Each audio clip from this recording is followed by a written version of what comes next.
தமிழ்நாட்டுல எல்லாமே சேஞ்ச் ஆயிடுச்சு. உங்க நகையையும் சேஞ்ச் பண்ணுங்க. உங்க பழைய நகைக்கு கிராமுக்கு 150 ரூபாய் கூடுதலா வாங்கி புது நகை எடுத்துக்கோங்க. அதே கம்மி சேதாரம் தான் உங்க லலிதால மட்டும்தான். ஹாலிடேஸ்னாலே அது நம்ம GT ஹாலிடேஸ் தான்.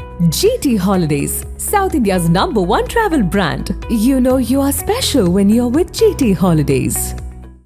இந்த ஆட்சியில் ஒரு பெரிய ஊழல் நடந்துகிட்டு இருக்கு. அதற்கு காரணம் ஒரு அமைச்சரனுடைய மாமனார் அப்படிங்கிற விஷயத்த தாவேக்கா அரசுக்கு ஆதரவளிக்கக்கூடிய விசிகாவினுடைய முக்கிய முகம் ஒருத்தர் கிளப்பியிருக்காரு. அந்த பொருளாளர் வைத்த குற்றச்சாட்டுங்கிறது இன்னைக்கு தமிழக அரசியல் களத்தில் ரொம்ப பரபரப்பாக பேசப்படுது. நாளைக்கு அவங்களுடைய கூட்டம், தோழமை கட்சி கூட்டம் நடக்க இருக்கிற நேரத்தில் தான் இப்படி ஒரு அணுகுண்டை அவர் கொளுத்தி போட்டிருக்காரு. இன்னொரு புறம் பார்த்தோம் அப்படின்னா அதிமுக இன்னும் இருக்கிற மிச்ச மீதி நபர்களையும் இழக்கப் போகிறது. எஸ்பி வேலுமணி உள்ளிட்ட பலரும் கட்சியிலேருந்து வெளியேறப் போகிறாங்க. அவர் சென்னைக்கு வந்திருக்காருங்கிற பல தகவல்கள் இதை ஒட்டி பேசப்படுது. அதை பற்றியும் பேசலாம். இன்னொரு புறம் செனட் ஆஃப் ரோடில் என்ன நடக்குது அப்படின்னா, இப்போ ஊடகங்களால் பெரிதும் கவனத்தில் கொள்ளப்படாத ஒரு விஷயம் நடந்திருக்கு. ஒரே நேரத்தில் உதயநிதி ஸ்டாலின், சபரீசன், கனிமொழி இவங்கெல்லாம் ஒரே ஃப்ளைட்டில் ஸ்டாலினோட கிட்டத்தட்ட 1 மணி நேரத்திற்கு மேலாக பேசியிருக்காங்க. ஒரு மிக முக்கிய திட்டம் வகுக்கப்பட்டிருக்கு அப்படிங்கிற விவரங்களும் வெளியாகிருக்கு. அதை பற்றியும் பேசலாம். Welcome to sensation.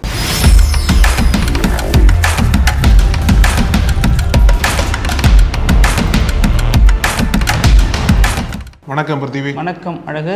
நாளைய தினம் அது கூட்டணி கட்சிகளுக்கான கூட்டம்னு சொல்றதா இல்ல தோழமை கட்சிகள் கூட்டம்னு சொல்றதா, 2 வார்த்தைகளும் பயன்படுத்திட்டு இருக்காங்க. போறப்போ தோழமை கட்சிகளா போவாங்க, கூட்டணி கட்சிகளா வருவாங்க. ஆனா எப்படி இருந்தாலும் நாளைக்கு அந்த கூட்டத்தின் மீது கவனம் என்பது வந்திருக்கு. ஏன்னா இன்னைக்கு தாவேக்காவை சேர்ந்த முக்கிய தலைவர்கள் அப்புறம் அமைச்சர்களுமாக இருக்கக்கூடிய புசி ஆனந்த், ஆதவ் அர்ஜுனா எல்லாருமே அந்த கூட்டணி தலைவர்கள் நேரில் சந்திச்சு நாளைய தினம் நடக்கக்கூடிய அந்த கூட்டத்திற்கு அழைப்புதல் கொடுத்துருக்காங்க.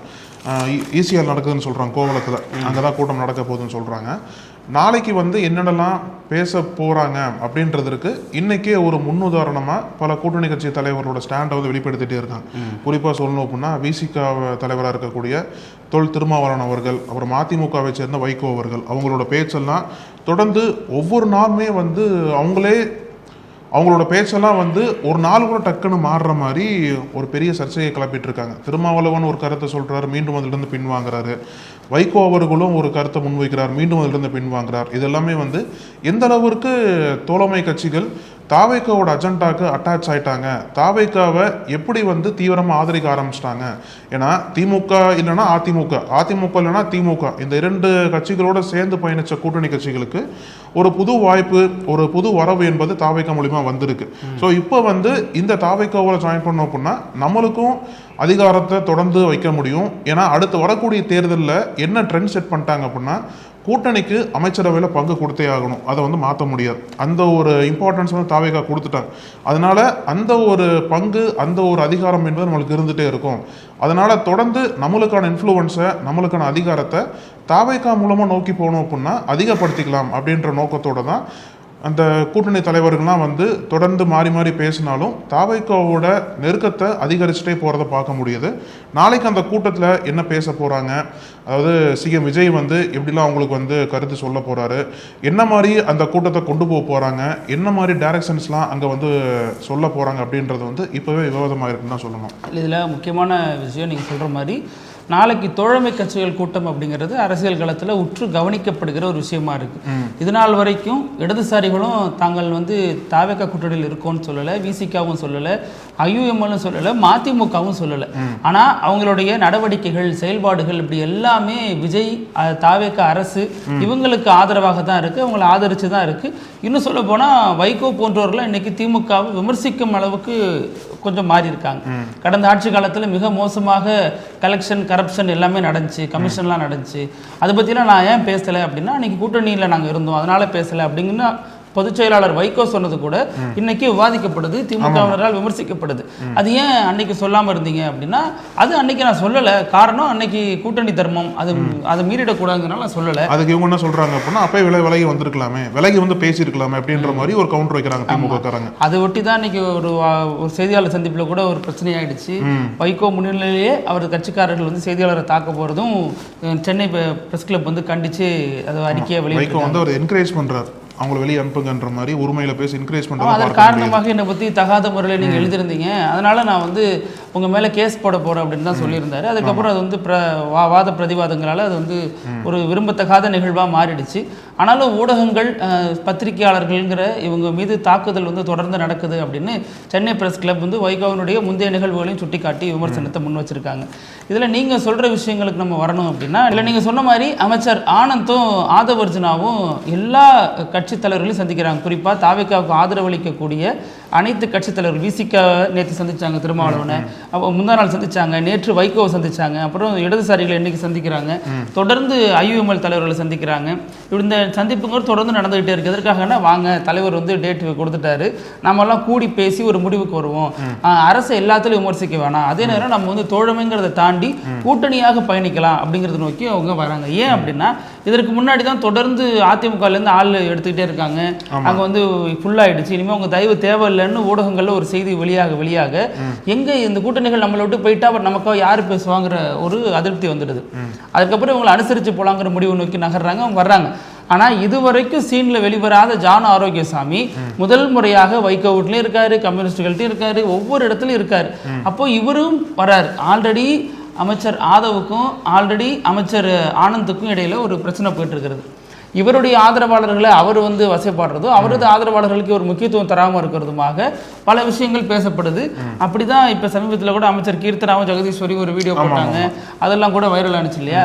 அந்த அவங்க வந்து ஏன் பின்னாடி என் பேரை போட்டீங்க, அவங்க பேர் போடலை, இந்த மாதிரியான பல விஷயங்களும் பேசப்படுது. இதில் இப்போ சர்ச்சையில் சிக்கியிருக்கிற சரத்குமார் அமைச்சர் இருக்கார் இல்லையா, அவர் வந்து ஆனந்தினுடைய ஆதரவாளர், அதனால ஆதவர்ஜுனா வந்து இதை வந்து பண்ணுறாருங்கிற மாதிரி பல விதமான ஹேஷியங்கள் தொடர்ந்து சமூக வலைதளங்கள் வாயிலாக பேசப்படுது.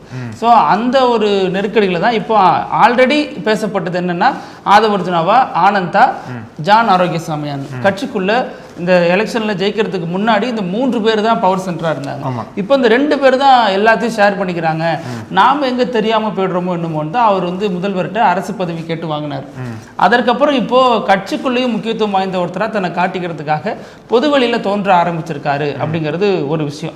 இன்னொன்று திரும்ப வந்து நேற்று என்ன சொன்னார், நேற்று மாலை அப்படின்னா, இந்த மாதிரி எம்ஆர் விஜயபாஸ்கர் ராஜினாமா பண்ணியிருக்காரு, இதை எப்படி பார்க்குறீங்கிறப்ப தொடர்ந்து இந்த மாதிரி நடந்துட்டு வர்றது தமிழக அரசியலுக்கு நல்லதல்ல, இதை நாங்கள் ஆல்ரெடி விமர்சிச்சிருக்கோம் கண்டிச்சிருக்கோம்னு சொல்லிட்டு அதிமுகவினுடைய உட்கட்சி விவகாரமா மட்டும் இதை பாத்திர முடியாதுன்னு நேத்தி சொன்னார். இன்னைக்கு அதே திருமாவளவன் என்ன சொல்றாருன்னா, இது அதிமுக உட்கட்சி விவகாரம்ங்கிற மாதிரி ஒரு கருத்து சொல்றாரு. அப்ப ஏன் தலைவர்கள் மாற்றி மாற்றி பேசுறாங்க?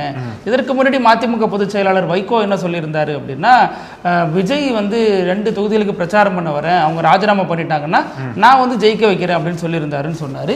இது குதிரை பேரத்துக்கு வழிவகுக்குதே அப்படிங்கிற ஒரு விமர்சனம் பெரிய அளவுல எழுந்த உடனே நேற்று வைகோ சொல்ற பதில் என்னன்னா, அவர் வந்து ராஜினாமா பண்ண சொல்லல, நான் தான் என்னுடைய 2 எம்எல்ஏக்களையும் ராஜினாமா பண்ண சொன்னேன், நான் தான் பிரச்சாரத்துக்கு அவர் அழைத்திருந்தேன் அப்படின்னு வைகோ மாறி வேறு விதமாக பேசுறாரு. அன்னைக்கு மாத்தி பேசுனாங்களா, இப்ப மாத்தி பேசுறாங்களான்னு தெரியல. ஆனா அது வந்து ஊடகங்கள்ல 2 பொருள்படும் விதமாக விவாதத்துக்கு உள்ளாயிட்டு இருக்கு. இன்னொன்னு இப்ப இதுல வந்து இன்னொரு விஷயம் என்னன்னா, இவங்க வந்து தோழமை கட்சிகள் விமர்சிக்கிறத தாவேக்கால தாங்கிக்க முடியல. ஏன் தாங்கிக்க முடியல அப்படின்னா, ஏன்னா தலைவர் விஜய்ங்கிறவர் ஒரு அப்பழுக்கற்ற நபரா முன்னிறுத்தப்படுறார். அதுல கடந்த ஆட்சி காலத்திலேயும் இந்த கூட்டணி கட்சிகள் திமுகவை கடுமையாக விமர்சிச்சிருக்காங்க, பல இடங்கள்ல போராட்டத்தையும் முன்னெடுத்திருக்காங்க. குறிப்பா நீங்க 8 மணி நேர வேலையை 10 மணி நேரமா மாத்துங்க அப்படின்னு சொன்ன பொழுது இடதுசாரிகள் வந்து பெரிய அளவுல போராட்டத்தை முன்னெடுத்தாங்க. அதற்கு முன்னாடி திமுகவினுடைய தொழிலாளர் நலச்சங்கமே போராட்டத்தை முன்னெடுத்துச்சு. அப்ப அவங்க போராட்டத்தை முன்னெடுத்ததன் விளைவாக திமுக அது பின்வாங்குது. அதற்கப்புறம் சாம்சன் போராட்டமா இருக்கலாம், அப்புறம் வேங்கை வயல்ல விசிகாவினர் நடத்திய போராட்டங்களா இருக்கலாம். இப்படி இந்த ஆட்சி காலத்துல என்னென்னலாம் அரசாங்கம் வந்து கைமீறி போனதோ எல்லாவற்றுக்கும் அவங்க விமர்சனத்தை சந்திச்சாங்க, அவங்க விமர்சிக்கவும் செஞ்சாங்க. ஆனால் கடந்த காலத்தில் என்ன பேர் இருந்துச்சு அப்படின்னா, அவங்க திமுக என்ன பண்ணாலும் அவங்க வந்து சப்போர்ட் பண்ணுறாங்க, அவங்க வந்து ரொம்ப ஓவராக முட்டு கொடுக்குறாங்கிற வகையில் கடுமையான விமர்சனத்தை சந்திச்சாங்க. இப்போ இதே மாதிரி திமுக இவங்களை திட்டுது, தாவேக்கா என்ன பண்ணாலும் சப்போர்ட் பண்றாங்க. தாவேக்கா வந்து அங்க கர்நாடகா சம்பந்தமே இல்லாத ஒரு பிரதிநிதியை டெல்லியோட பிரதிநிதியா போடுறாங்க, அவர் ஆந்திராக்காரரா இருந்தானே கர்நாடகாக்காரரா இருந்தானே தமிழ்நாட்டுக்காரர் இல்லையே அப்படிங்கிற விமர்சனத்தை வைக்கும் பொழுது திருமாவளவன் கடந்து போகிறது ஏன் இடதுசாரிகள் அது பெரிய அளவில் பேச மாட்டேங்கிறாங்க அப்படின்னு திமுக இதை தொடர்ந்து கேள்விகளாக முன்வைக்கிறாங்க. அப்போ இது வந்து கூட்டணி அமைச்சரவை அப்படிங்கிறதும் இப்போ விவாதத்துக்கு உரிய ஒன்றா மாறுது. இதனால் வரைக்கும் என்ன பார்த்தாங்கன்னா, இனிமே கூட்டணி அமைச்சரவை மாற்றத்துக்கான வாய்ப்பு இல்லை, இனிமே யார் வந்தாலும் கூட்டணி தான் கொடுக்கணும் அப்படின்னு சொல்லப்பட்ட நேரத்தில் தான் கூட்டணி அமைச்சரவையினால என்ன பலன் வந்துச்சுங்கிற ஒரு கேள்வி இருக்கு. இந்த கூட்டணி அமைச்சரவையினால தொடர்ந்து இந்த கூட்டணியில பொறுப்பேற்கிறார் அமைச்சரா காங்கிரஸ் சேர்ந்த ஒருத்தர் விஸ்வநாதன். அவர் என்ன சொன்னாரு, வெற்றி பெற்று அவர் அமைச்சரவையில் இடம்பெற்ற உடனே சொன்ன கருத்து, இது மாதிரி கடந்த திமுக ஆட்சியில் இருந்தபடியே பல்கலைக்கழக வேந்தராக முதல்வரே தொடரணும் அப்படிங்கிறது கட்டாயம் இல்லை அப்படிங்கிற ஒரு கருத்தை சொல்லியிருந்தார். அது சர்ச்சையானதுக்கு அப்புறம் அதை பின்வாங்கி இருந்தார். கருத்து தவறாக புரிந்து கொள்ளப்பட்டு ஊடகங்கள் வேணும்னு இந்த விஷயத்தை சொல்லிட்டாங்க அப்படிங்கிற மாதிரி பேசியிருந்தார். இது திமுக அதிமுக ஆட்சியில் இருக்கும்பொழுது இப்படி ஒரு சம்பவம் நடந்திருக்கு. அது சரியாக புரிஞ்சுக்கொள்ள நம்ம தப்புங்க, நம்ம தான் தவறா புரிஞ்சுக்கிறோம். தேர்தலுக்கு முன்னாடி முதல்வராக இருக்கக்கூடிய விஜயோட பேச்சு சரியா புரிந்து கொள்ளப்படல, அவர் இந்த டோன்ல பேசினாரு, இதை புரிஞ்சுக்கல அப்படிங்கிற விமர்சனம் நம்ம மீது வைப்பாங்க, அதாவது கேட்கறவங்க மீது. அப்புறம் கேள்வி யாரெல்லாம் எழுப்புறாங்களோ அதெல்லாம் நீங்க சரியா புரிஞ்சுக்கல அப்படிம்பாங்க. இப்ப கடைசி செங்கோட்டையன் அந்த சாதி குறித்த சர்ச்சை அது வரைக்குமே அப்படிதான் நிக்குது, நீங்க சரியா புரிஞ்சுக்கல அப்படிங்கிறாங்க. இல்ல நீங்க சொன்னது போல அதிமுக இருந்து ஒவ்வொரு எம்எல்ஏக்களா தாவேக்கா இது பண்றாங்க இல்லையா, ஆனா திமுக கூட்டணியில இருந்து ஒட்டுமொத்தமா அந்த கட்சியவே தாவேக்கா கூட்டணி நினைக்கிறாங்க. இப்ப நாளை தினம் நடக்க போற கூட்டத்தில் ஏற்கனவே என்ன ஒரு பேச்சு பேசப்பட்டதுன்னா, திமுக கூட்டணி இதுவரைக்கும் கட்டமைச்ச அந்த செக்யூலர் ப்ரோக்ரஸிவ் அலையன்ஸ் மதசார்பற்ற முற்போக்கு கூட்டணி அதை தாவேக்கா புதுசாக கட்டமைக்க போகிறாங்க. அதுக்கு தான் பிரவீன் சக்கரவர்த்தி ஒரு புதுசாக ஒரு பேர் கொடுத்தார், அந்த கூட்டணி கட்சிகள்லாம் சேர்த்து வச்சு அதுக்கு ஒரு புதிய பேர் கொடுத்தார். அந்த திமுக தாவேக்கா அதோட கூட்டணி கட்சிகளை வச்சு ரீப்ளேஸ் பண்ண போகிறாங்க தமிழ்நாட்டில். இதன் மூலிமா டிவிகே வெர்சஸ் டிஎம்கே ஒரு பக்கம் இருந்தாலும் தமிழ்நாட்டோட அடுத்த ஒரு மிகப்பெரிய அரசியல் முகமா விஜயை முன்னிலைப்படுத்துறதுக்காக ஒரு புதிய கூட்டணியை இந்த கட்சிகளை வச்சு உருவாக்கி அதை விஜய் வழிநடத்தி கொண்டு போறார். அதை தொடர்ந்து தான் நாளைய தினம் கூட அந்த மீட்டிங்ல பெருசா பேசுறதுக்கு வாய்ப்பு இருக்கு. அதனால தான் இன்னைக்கு வெளியிலலாம் தோழமை கட்சியா இருக்க வேண்டாம், ஒட்டுமொத்தமா காங்கிரஸ் மாதிரி சேர்ந்துருங்க அப்படின்ற அஜெண்டால தான் டிவிக்கு செயல்பட்டு இருக்காங்க. அது நாளைக்கு விடுதலை சிறுத்தைகள் இருந்து கம்யூனிஸ்ட் கட்சிகள் வரைக்கும் அதுக்கு ஓகே சொல்லி உள்ள மொத்தமா போய் சேர போறாங்களா, இல்லை இப்ப இருக்கிற நிலைப்பாட்டோட தொடர்ந்து செயல்பட போறாங்களா அப்படின்றத அவங்களுக்கு தான் தெரியும். அதாவது ரெண்டு பக்கத்துக்கு ஒரு கிரிப்பு வேணும் இல்லையா. இவங்க சைட்லையும் என்னடா அது அவங்க பாட்டு அதிமுகலேருந்து நிறைய பேர் எடுக்கிறாங்க, நம்ம தேவையில்லைங்கிற முடிவுக்கு வந்துடுவாங்களோங்கிற ஒரு நம்பிக்கையின்மை வெளிப்படுது. அவங்க தரப்புலையும் இவங்க எப்போ பார்த்தாலும் விமர்சிச்சுக்கிட்டே இருக்காங்க, நம்ம கூட இன்னும் ஒத்துமையாக இருக்க மாட்டாங்க அப்படின்னு அவங்களுக்கு ஒரு நம்பிக்கையின்மை வெளிப்படுது. அப்போ இதெல்லாம் சரி செய்யணும், முதல்ல இவங்க சப்போர்ட்டாக இருந்தால் தான் நம்ம ஆட்சிக்கான நல்ல பேர் வரும் அப்படிங்கிறதும் தாவேக்கா தலைமை உணர்ந்துருக்கு. அதனால தான் இப்போ நாளைக்கு இப்படி ஒரு கூட்டத்தை போட்டு இனிமேல் தோழமை அதெல்லாம் வேண்டாம், நம்ம நேரடியாக கூட்டணிங்கிற பொருள்படவே இருந்துடலாங்கன்னு பேசி முடிவெடுக்க போறதாகவும் ஒரு விஷயங்கள் பேசப்படுது. இப்ப இதையும் நம்ம கடந்து பார்த்தோம் அப்படின்னா, இப்ப நாளைக்கு மீட்டிங் வருது அப்படின்னா இன்னைக்கு எப்படி பேசணும் விசிக, ஆனா விசிக தனது நிலைப்பாட்டில் இன்னும் உறுதியா தான் இருக்கு. அவங்க ஒரு ஊழல் புகாரை முன்வைக்கிறாங்க. அதாவது மாசு கட்டுப்பாட்டு வாரியத்துல பணியிட மாறுதலுக்காக பலரிடமும் கையூட்டு பெறப்படுகிறது, ஊழல் அங்க இருக்கு அப்படிங்கிற மாதிரி. ஏன்னா நோ கரப்ஷன் நீங்க சொல்றீங்க, நோ கரப்ஷன் சொல்லக்கூடிய தாவேக்கா ஆட்சியில் இப்படி ஒரு சம்பவம் நடக்குது, இதை உடனடியாக சரி பண்ணணும் அப்படின்னு விசிகாவினுடைய பொருளாளரும் முன்னாள் எம்எல்ஏவாக இருந்த எஸ் பாலாஜி ஒரு கருத்தை சொல்லியிருக்காரு. அவரு என்ன சொல்றாரு, யாரை சொல்றாருன்னு பார்த்தா சுற்றுச்சூழல் அமைச்சராக இருக்கக்கூடிய ராஜீவ் இருக்கார் இல்லையா, அவருடைய மாமனார் தான் அந்த முறைகேடுக்கெல்லாம் பின்னணியில செயல்படுறாரு அதுன்னு ரொம்ப தெளிவா பேர் குறிப்பிட்டே சொல்றாரு. யாரு, எந்த அமைச்சர், அவரோட மாமனார் என்ன துறையில் இந்த வேலையை பார்க்குறாரு, மாசு கட்டுப்பாட்டு வாரியத்தில் இப்படி ஒரு வேலையை பார்க்குறாரு, ஏன் அதில் பார்க்குறாருன்னா அவர் ஓய்வு பெற்ற உறுப்பினராக இருக்காரு அப்படின்னு பல விஷயங்களையும் ரொம்ப வெளிப்படையாகவே சொல்றாரு. அப்போ இதுக்கு தாவேக்கா அரசனுடைய பதில் என்னங்கிறது ஒரு கேள்வியா இருக்கு. ஏன்னா எல்லாத்துக்கும் புகார் சொன்னவங்களே மாற்றி பேச வைக்கிறது அது வரைக்கும் தாவேக்கா அரசனுடைய வேலையாக இருந்திருக்கு. வைகோ ஒரு விஷயத்த சொல்றாரு அப்படின்னா இது இப்படி சொல்லாதீங்க அப்படி சொல்லுங்கன்னு அடுத்த நாளே அவர் மாற்றி பேசுறாரு. அதே மாதிரி திருமாவளவன் நேற்று ஒரு கருத்தை சொல்றாரு, இன்னைக்கு வேறு மாதிரியா பேசுறாரு. ஐயுஎம்எல் தலைவர் இடதுசாரிகள் என்ன சொல்றாங்க, ஃபர்ஸ்ட் திமுக அதிமுக கூட்டணி அமைச்சிச்சு அப்படின்னாங்க. அப்புறம் ஒரு ஊடக வார்த்தையில் என்ன சொல்றாங்க, 4 பேர் பேசுறப்ப திமுக அதிமுக கூட்டணி அப்படிங்கிறது ஒண்ணு நடக்காத ஒண்ணு, அது நீங்க தேர்ட் சோர்சஸ் மூலமா கேட்குறீங்க, எங்க கிட்ட இருந்து ஃபர்ஸ்ட் கேட்டிருக்கணும். திருமாவளவன் சொன்ன வார்த்தை இது. அவர் என்ன சொல்றாரு, எங்க கிட்ட அப்படி யாரும் பேசல, அது 2ஆம் கட்ட தலைவர்கள் 3ஆம் கட்ட தலைவர்கள் இன்னும் சொல்ல போனா 4ஆம் கட்ட தலைவர்கள் அப்படிலாம் பேசுறது அந்த விஷயம் அப்படின்னு திருமாவளவன் சொன்னார். சண்முகம் என்ன சொன்னாருன்னா அது எல்கே சுதீஷ் சம்பந்தப்பட்டு பேசிட்டு இருந்தாரு அப்படின்னு சொன்னார். இப்போ மீண்டும் அது விவாதத்துக்கு உரியதாக மாற்றப்படுது. குறிப்பா எஸ்பி வேலுமணிலேருந்து எம்ஆர் விஜயபாஸ்கர்லேருந்து எல்லாரும் என்ன சொல்றாங்கன்னா திமுக அதிமுகவோட கூட்டணி பார்த்தா நாங்கள் என்ன பண்ணுவோம், அப்புறம் நாங்கள் வெளியேற தான் செய்வோம் அப்படிங்கிறாரு. இன்னைக்கு அமைச்சர் நிர்மல்குமாரும் அதே கருத்தை தான் மீண்டும் அழுத்தமாக வலியுறுத்துறாரு. திமுக அதிமுக கூட்டணி அமைக்க இன்னும் பேச்சுவார்த்தை போயிட்டு இருக்கு, அப்போ இந்த 2 கட்சிகள் இருக்கிறவங்க என்ன பண்ணுவாங்க, எங்கள் நோக்கி தான் வருவாங்க அப்படின்னு அவர் ஒரு விளக்கம் கொடுக்குறாரு. ஆமா, இதுல அந்த கூட்டணி கட்சிகளோட உறுதித்தன்மை இருக்குல்ல, அதை தொடர்ந்து கேள்விக்குறியாகுது. ஏன்னா அவங்களோட கருத்துக்களை அவங்களே முரணா பேச ஆரம்பிக்கிறாங்க. அப்போ என்ன உறுதியோட அவங்க விஜய் ஆதரிக்கிறாங்க, என்ன உறுதியோட அந்த நிலைப்பாடு எடுக்கிறாங்க அப்படின்றது அவங்களுக்கே இன்னும் தெளிவா தெரியல. ஏன்னா அவங்களுக்கே எப்படி கொண்டு போறதுன்னு தெரியல. ஃபர்ஸ்ட் திமுக வேண்டான்னு சொல்லிட்டு விஜயை நம்பி வந்துட்டாங்க. ஆனா இந்த சிஎம் விஜய் ஃபேக்டர் ஒரு புதிய எழுச்சியா தமிழ்நாட்டில் வந்திருக்கு. அந்த எழுச்சியை பயன்படுத்தி எப்படி ஒரு கரெக்டான பொசிஷனிங் பண்றது அப்படின்றத தெளிவில்லாம தான் இருக்காங்க. அது ஒரு சிக்கலை நாளைக்கு ஒரு கிளாரிட்டியோட அணுக போறாங்களா அப்படின்றத பார்க்கலாம். இப்போ முன்னாடி பேசணும் இல்லையா, அதாவது டிஎம்கே உருவாக்கின லேபிள விஜய் மதச்சார்பற்ற முற்போக்கு கூட்டணியா புதுசா விஜய் கட்டமைக்கிறார் அப்படின்ற ஒரு வாதம் வைக்கப்பட்டது இல்லையா. தமிழ்நாடு சமூக நீதி முற்போக்கு கூட்டணி ஏதோ ஒரு பேர் சொல்றாங்க. அதுக்கு டிஎம்கே தரப்புல இருந்து என்ன ரெஸ்பாண்ட் பண்ண போறாங்கன்னா, டிஎம்கேவும் ஏடிஎம்கேவும் ஒரு விதமான ஒரு கிரைசிஸ்ல இருக்காங்க. 2 கட்சிகளுமே பல சிக்கல்கள் சந்திச்சுட்டு இருக்காங்க. இப்போ இதுல டிஎம்கே குறிப்பா பேசணும் அப்படின்னா, திமுகவோட தலைமை முக்கியமான தலைவர்கள் குறிப்பா சொல்லணும் அப்படின்னா தலைவர் மு க ஸ்டாலின், அப்புறம் கனிமொழி எம்பி, உதயநிதி ஸ்டாலின், அப்புறம் சபரீசன், இவங்கெல்லாம் 4 பேருமே சேர்ந்து ஒரு க்ளோஸ் டோர் மீட்டிங் மாதிரி 1 மணி நேரத்துக்கு மேலே பேசியிருக்காங்க போல் இருக்கு. அதில் என்ன பேசினாங்கன்னு சொல்லிட்டு வெளியே விவரம் இல்லை.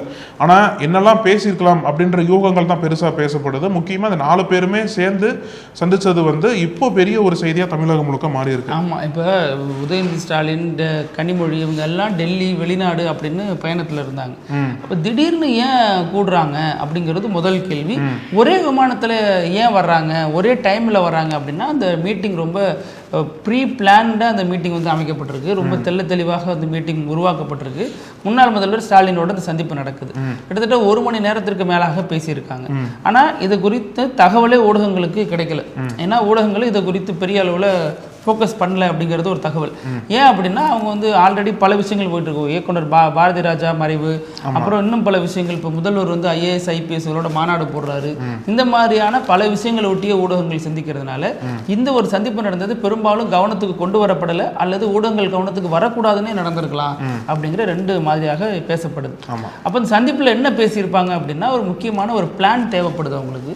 ஏன்னா கடந்த காலங்களில் கனிமொழி, ஆராசா எல்லாரும் என்ன சொன்னாங்கன்னா, இனிமேல் கூட்டணியை நம்ம வைக்கக்கூடாது அப்படிங்கிறத தெளிவாக சொன்னாங்க. ஆராசா அன்னைக்கு முன்னாள் முதல்வர் ஸ்டேஜில் வச்சுட்டு சொன்ன அன்னைக்கு அடுத்த நாளே பிரேமலதா விஜயகாந்த் சுதீஷும் முன்னாள் முதல்வர் சந்திச்சு பேசுறாங்க. ஸோ இப்படி ஒரு சந்திப்பு நடக்குது. ஏன்னா கூட்டணியே வேண்டாம் அப்படின்னா அதில் நாங்களும் இருக்கோம் அப்படிங்கிறத அவங்க சொல்றாங்க. மக்கள் நீதி மையம் இருக்காங்க, மனிதநேய ஜனநாயக கட்சி இருக்காங்க, மனிதநேய மக்கள் கட்சி இருக்காங்க, கொங்கு மக்கள் ஈஸ்வரன் அவர் இருக்காரு. இப்படி பல கட்சிகளும் இருக்கிறப்ப கூட்டணியே வேண்டாங்கிறது சரியான முடிவா இருக்காது. அப்போ கூட்டணியோட போறது அப்படின்னாலும் இப்போ வைகோ கடுமையான விமர்சனத்தை முன் வச்சிருக்காரு. ஏன்னா கமிஷன், கரப்ஷன் எல்லாமே இந்த ஆட்சியில் இருந்துச்சு, நாங்க அப்ப சொல்லலை இப்ப சொல்றோம் அப்படிங்கிற அவர் ஒரு காத்திரமான ரொம்ப திமுகவினரால ஏற்றுக்கொள்ள முடியாத ஒரு விமர்சனத்தை முன் வச்சுட்டாரு. திமுகவினரும் பதிலடி கொடுக்க ஆரம்பிச்சிட்டாங்க. RS பாரதி இதுதான் வைகோவனுடைய உண்மையான நிறம் அப்படின்னு விமர்சனத்தை பதிலடியாக கொடுத்திருக்காரு. ஸோ இது ஒரு பக்கம் போயிட்டு இருக்கிறப்ப இப்போ திமுக உயர்மட்ட குழு, இப்படி முக்கியமான முகங்கள், திமுகவினுடைய முக்கிய தலைவர்கள் ஒன்று கூடி என்ன முடிவெடுத்திருப்பாங்க, என்ன பத்தி பேசியிருப்பாங்க அப்படிங்கிறது தாவேக்காவில் ஒரு பெரிய ஐயத்தை ஏற்படுத்தியிருக்கு. ஏன்னா தொடர்ந்து முன்னாள் முதல்வர் என்ன சொல்றாருன்னா 6 மாதம் அந்த ஆட்சி நீடிக்கும், 6 மாதத்துக்கு அப்புறம் என்ன வேணாலும் நடக்கலாம் அப்படின்னு சொல்றாரு. அது 2 விதமா நம்ம பார்க்கலாம். 6 மாசம் ஏன் ஒரு டெட்லைன் கொடுக்குறாரு அப்படின்னா, ஒன்று தனது தொண்டர்களை உற்சாகப்படுத்துறது, இன்னொன்று தனது தொண்டர்களை இங்கிருந்து அந்த கூடாரத்துக்கு போகாம தடுக்கிறது. அப்புறம் இதை தாண்டி பார்த்தோம் அப்படின்னா ஒரே நாடு ஒரே தேர்தல் வர்றதுக்கான வாய்ப்புகள் இருக்கு. அது இன்னும் 8 மாசத்துலயோ 9 மாசத்துலயோ வரும் அப்படின்னா அதையுமே மையப்படுத்தி நம்ம பேசும்பொழுது தொண்டர்களை உற்சாகமா வச்சுக்கலாம், தொண்டர்களை தன்னகத்தை நம்ம வச்சுக்க முடியும். இதெல்லாம் தான் ஸ்டாலினுடைய திட்டமா இருக்கு அப்படின்னு சொல்றாங்க. அப்போ இப்போ இந்த எலெக்ஷனை ஃபேஸ் பண்ணுறதுக்காக இவங்க எதுவும் பண்ணுறாங்களா, அல்லது இடைத்தேர்தல் சந்திப்புக்காக இப்படி ஒரு விஷயம் நடக்குதா, அல்லது இடைத்தேர்தலில் ஸ்டாலின் திருச்சி கிழக்கில் போட்டியிட போகிறாரா, அல்லது விஜய் கட்சியில் அதிருப்தியில் இருக்கக்கூடிய எம்எல்ஏக்கள் இங்கே வர்றதாக செய்திகள் நம்ம ஊடகமே வெளியிட்டுச்சு இல்லையா, நக்கீரனு அது தொடர்பாக வெளியிட்டுச்சு. 8 முக்கிய நபர்கள் தாவேக்கால அதிருப்தியில் இருக்காங்க, எந்த பொறுப்பும் இல்லை, எந்த பதவியும் இல்லை அப்படிங்கிற விஷயமும் பேசப்படுது இல்லையா. அப்போ அதையெல்லாம் நம்ம இழுக்கணும் அப்படின்னா அதை எப்படி நம்ம ப்ராசஸ் பண்ணுறது? இன்னும் ஏவாவேலு மீது போட்டிருக்க பிடி அப்படிங்கிறது ரொம்ப இறுகிக்கிட்டே போகுது. ஏவாவேலு ரொம்ப டார்கெட் பண்ணுறாங்க, ஆனால் எந்த ஆதாரங்களும் இது வரைக்கும் வெளியிடப்படலை. ஆமாம், அவங்க என்ன சொல்கிறாங்கன்னா 1000 கோடி அளவிற்கு சட்டவிரோதமாக வந்து பல பினாமி கம்பெனிகள்லாம் வச்சு சம்பாரிச்சிருக்காருன்ற ஒரு குற்றச்சாட்டு வைக்கிறாங்க. இப்போ நீங்கள் இத்தனை சொன்னீங்க, எத்தனை விஷயங்களை பற்றி விவாதிச்சிருப்பாங்க. அது மட்டும் இல்லாமல் எப்படி கூட்டணி கட்சிகளை ஹேண்டில் பண்ணுறது, இதுக்கப்புறம் வரக்கூடிய அந்த அரசியலை வந்து எப்படி கவுண்டர் பண்ணுறது அப்படின்ற மாதிரிலாம் பல விஷயங்கள் அங்கே. இன்னொன்று, இந்த திமுக அதிமுக கூட்டணி தொடர்ந்து பேசிட்டு இருக்காங்க இல்லையா, அது முன்னாடியே பேசிட்டோம், அது தவறான போக்கு அப்படின்ட்டு. ஆனால் தொடர்ந்து கூட்டணி தலைவர்கள்லாம் அது ஸ்ட்ராங்காக வைக்கிறதுனால அதை எப்படி நம்ம கவுண்டர் பண்ணுறது அப்படின்ற மாதிரி கூட அந்த கூட்டத்தில் பேசப்பட்டிருக்கலாம். அது வெளியில் இதுக்கப்புறம் நாளைக்கு நடக்கக்கூடிய கூட்டத்தில் எப்படி ரெஸ்பாண்ட் பண்ண போகிறாங்க அப்படின்றத பொறுத்து தான் அவங்களோட ரியாக்ஷன் என்பது. திமுக அதிமுக கூட்டணி வச்சது தவறு, வைக்கிறதாக பேசினதே தவறுன்னு சொல்லக்கூடியது யார் யார் அப்படின்னு பார்த்தா திமுகவோடையும் அதிமுகவோடையும் வெவ்வேறு காலகட்டத்தில் கூட்டணி வச்ச தலைவர்கள் தான். ஆமாம், ஏன்னா அவங்க வைக்கிறாங்க அப்படின்னா திமுக அதிமுக தமிழ்நாட்டுக்கு நல்லது பண்ணியிருக்குங்கிற ஒரு பொருள். இன்னொன்று, திமுக அதிமுக சேர்ந்து வந்து நல்லது பண்ணாலும் அதில் என்ன தவறு, மக்கள் தானே முடிவெடுக்க போகிறாங்க அப்படிங்கிறது இன்னொரு குரலாகவும் ஒலிக்கிறதையும் பார்க்குறோம்.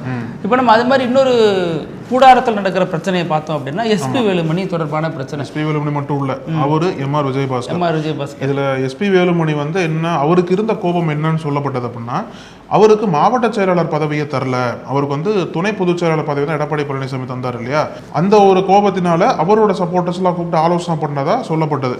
அப்ப இன்னைக்கு பிரஸ் மீட்ல என்ன ஒரு தகவல் பகிர்ந்துருக்காரு அப்படின்னா, இந்த மாதிரி எனக்கு அந்த கோபம்லாம் கிடையாது, என்னை நம்பி 30 பேர்கிட்ட வந்தாங்க, ஆனால் மீண்டும் வந்து அவங்க கட்சியில் வந்துட்டாங்க, அவங்களுக்கு எந்த பதவியும் போடாமல் எனக்கு மட்டும் பதவி போட்டால் நல்லா இருக்காது அப்படின்ற மாதிரி எடப்பாடி பழனிசாமியோட முடிவுக்கு அகைன்ஸ்டாக எஸ்பி வேலுமணி ஓப்பனாக பேசியிருக்கார்.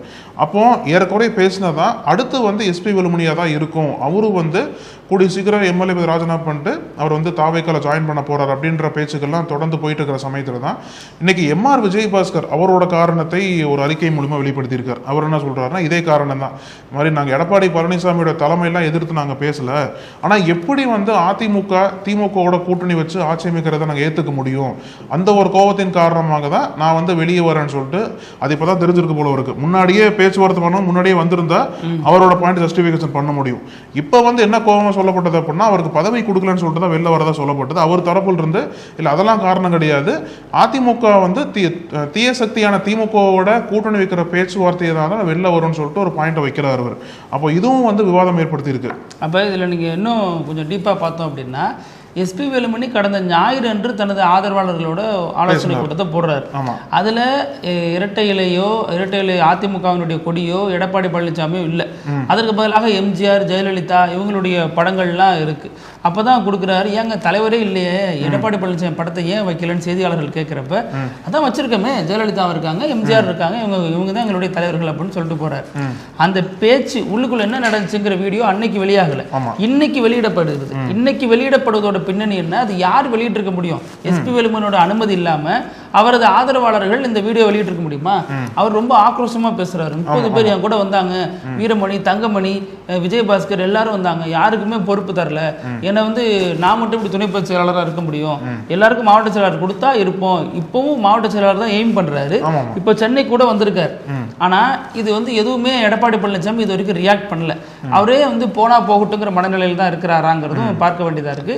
ரெண்டாவது, எம்ஆர் விஜயபாஸ்கரோட எஸ்பி வேலுமணி அப்புறம் விராலிமலை விஜயபாஸ்கர், எல்லா விஜயபாஸ்கரும் போறதுக்கான வாய்ப்புகள் அதிகம். எடப்பாடி பழனிசாமியுடைய தளபதிகளை ஒவ்வொருத்தரா உருவிட்டு இருக்காரு விஜய்ங்கிறதும் ஒரு பெரிய விஷயமா பேசப்படுது. அது வந்து நாளைய தினம் கூட்டம் நடக்குது இல்லையா, அந்த கூட்டத்தை தொடர்ந்து என்னன்னா நாளை மறுநாள் அந்த ஐக்கியம் இருக்கலாம். வியாழக்கிழமைன்னு சொல்றாங்க, வியாழக்கிழமை தான் வந்து சி விஜயபாஸ்கரும் எம்ஆர் விஜயபாஸ்கரும் நேரடியா வந்து விஜயை சந்திப்பாங்கன்னு தெரியல, பட் விஜயை சந்திக்கிறோம் அப்படின்ற ஆர்வம் அவங்களுக்கு இருக்கு. ஆனா இது வரைக்கும் விஜய் தரப்புல இருந்து விஜயே வந்து எந்த தடவை நேரடியாக சந்திக்கல. சிஎம் ஆனதுக்கப்புறம் புஷி ஆனந்த் வராரு, ஆதவர்ஜுன் வரார்.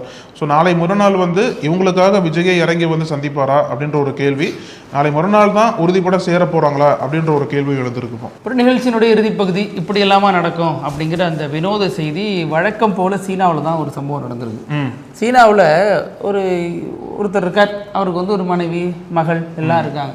அவருடைய மகளுக்கு வந்து 29 வயசு, அவங்க பேரு காவோ. அவங்க என்ன பண்றாங்க, ஒர்க் பண்ணிட்டு இருக்காங்க. அம்மா கல்யாணம் பண்ணிக்கம்மா, வயசு 29 ஆயிடுச்சு, தயவு செஞ்சு கல்யாணம் பண்ணிக்கம்மா, நல்ல பையன் நிறைய பேர் இருப்பாங்கம்மா அப்படிங்கிறாங்க. சீனாவை பொறுத்த வரைக்கும் அவங்க அந்த கல்யாணம் பண்ற மைண்ட் செட்டுக்கே போறது இல்ல. அங்கதான் அதிகமான முதியவர்கள் எண்ணிக்கை தானே அதிகமா இருக்கு. கல்யாணம் பண்ண தானே குழந்தை பிறக்கும். கல்யாணம் பண்ணாலும் டிங்க் அந்த மாதிரி ஃபார்மேட்ல இருக்காங்க. டூயல் இன்கம் நோ கிட்ஸ் அந்த மாதிரி ஒரு ஃபார்மேட்ல வாழ்ந்துட்டு இருக்காங்க. திருமணத்தின் மீதான ஈடுபாடு சீனாவுல குறைவு. அப்ப அந்த பொண்ணு என்னால முடியாதுப்பா, எல்லாம் கல்யாணம் பண்ண வாய்ப்பு இல்லப்பான்னு சொல்லிடுச்சு. அந்த காவோ வந்து எப்படி இப்படி சொல்லலாம் அப்படின்னு அதிருப்தியில இருந்த அப்பா என்ன பண்றாரு, வீட்டுல யாருக்குமே தெரியாம ஒரு வாடகை தாய் மூலமாக குழந்தை பெற்றெடுக்கிறார். இது ஷாக் ஆயிடுச்சு. கேட்டா என்னங்க பண்ணி வச்சிருக்கீங்கன்னு ஒய்ஃபு கேட்கறாங்க. ஏப்பா நான் அந்த பொண்ணை கல்யாணம் பண்ணி சொன்னேன், கல்யாணம் பண்ணல, அப்புறம் எனக்கு பேரனோட விளையாண்டு தானே ஆசையா இருக்கு. ஆமா அது பேரன் கிடையாது, பையங்க உங்களுக்கு ஆயிட்டாரு. இருந்தாலும் வாடகை தாய் மூலமா பெத்தெடுத்து நான் வந்து வீட்டுல விளையாடணும், எனக்கு அதுக்காக ஆசைப்பட்டேன் அப்படின்னு பண்ணிருக்காரு. இதுக்கு அந்த மனைவி குவோ, அவங்க வந்து காவோ, இவங்க குவோ மனைவி. இவங்க சொல்றாங்க இவர் ஜியோவா இவரு பேரு என்ன சொல்றாங்கன்னா, இவர் வந்து சொல்றதெல்லாம் வாஸ்தவம் தான், ஆனா என்னால இந்த ஆளை நம்ப முடியல. ஏதோ ஒரு ஃப்ராடுத்தனம் பண்ணிட்டு தான் பெரிய புத்திசாலி மாதிரி பாசக்கார மாதிரி நடிக்கிறான் அந்த ஆளு. அதனால என்ன பண்ண போற, டிவோர்ஸ் பண்ண போற அந்த ஆளு அப்படின்னு அந்த அம்மா ஒரு குண்டை தூக்கி போட்டிருக்காங்க. புல்லல்லாத வீட்டுல கிளம் துள்ளி விளையாடுன்னு ஒரு இது இருக்கு இல்லையா, அது வந்து வசனமா ரொம்ப தவறாக இருந்தாலும் கூட அது ஒரு பழமொழி இருக்கு. அந்த பழமொழிக்கு ஏற்ற மாதிரி ஒரு பண்ணிட்டாரே அப்படின்னு நெட்டிசன்கள் பலரும் வந்து அந்த ஸ்டேட்டஸ் பின்னாடி போய் கமெண்ட் போட்டுட்டு இருக்காங்க. அந்த செய்தி பின்னாடி போயிட்டு பேசலாம் அழகு. இதே மாதிரி பல செய்திகளோட நாளைக்கு சந்திப்போம். நன்றி. தொடர்ந்து பேசலாம் பத்தி. நன்றி. நக்கீரன் டிவிக்கு சப்ஸ்கிரைப் செய்யுங்கள். உங்கள் ஆதரவே எங்கள் பலம். ஆசிரியர்களுக்கு நண்பனாகவும் மாணவர்களுக்கு ஆசானாகவும் திகழும் தேர்வு வழிகாட்டி. ஒவ்வொரு பாடத்திற்கும் அனுபவமிக்க ஆசிரியர்களின் துல்லியமான தெளிவான விடைகள். CNC இருக்கு, தேர்வு பயம் எதற்கு? இது தீரன் பப்ளிஷிங் ஹவுஸ் விற்பனை வெளியீடு.